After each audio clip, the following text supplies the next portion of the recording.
अस्सलाम वालेकुम दोस्तों, क्या हाल चाल है। मेरे नए आने वाले दोस्तों से गुजारिश है कि मेरे चैनल को लाइक करें, शेयर करें और सब्सक्राइब करें।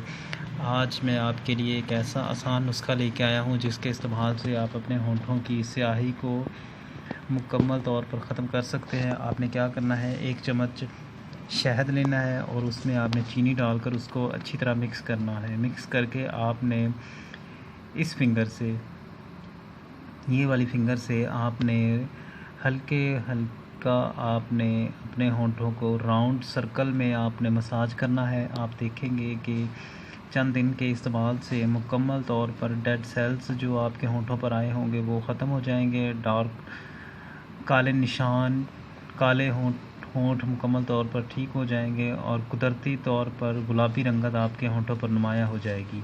अगर आपको मेरी वीडियो अच्छी लगे तो प्लीज़ लाइक करें, शेयर करें और सब्सक्राइब करें। शुक्रिया। अल्लाह हाफिज़।